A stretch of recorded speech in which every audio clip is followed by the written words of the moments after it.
Good morning, motor cars. Today is Tuesday, October 22nd, and I'd like to talk to you today about a Toyota meeting that I went to last week in Dallas, Texas.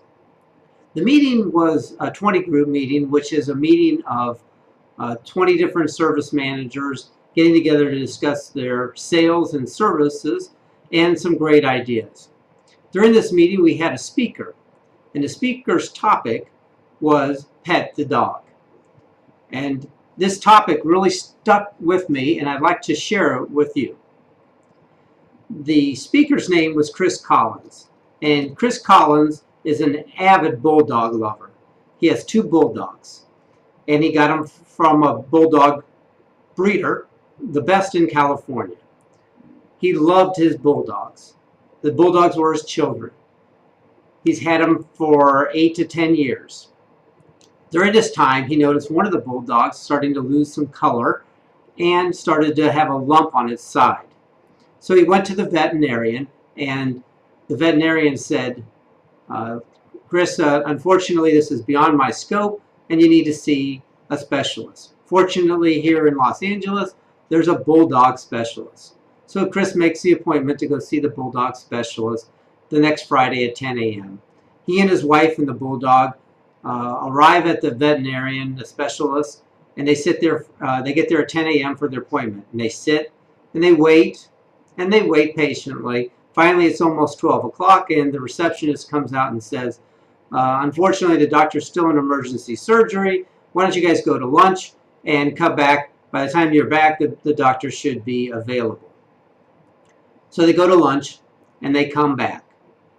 Still not available. The doctor is still not available. So they wait, and they wait. It's now 45 more minutes after lunch, 1:45 in the afternoon, and they're ushered into a small little conference room. So the Chris and his wife and the dog go in the conference room, and the doctor barrels in, sits down, and in this type of manner says, I can fix your dog, leave him, and pick him up in the morning. Gets up and walks out. Well, Chris and his wife look at each other just amazed. They look at each other and they say, this man is not touching our dog. The moral of this story is that the doctor, while he might have been the most qualified person to operate and take care of the problem with the dog, didn't create any relationship with the guest. He didn't pet the dog, so to speak. How does this relate to our business? Well, if you're in sales or you're in service, the most important thing to do is to create a relationship with the guest.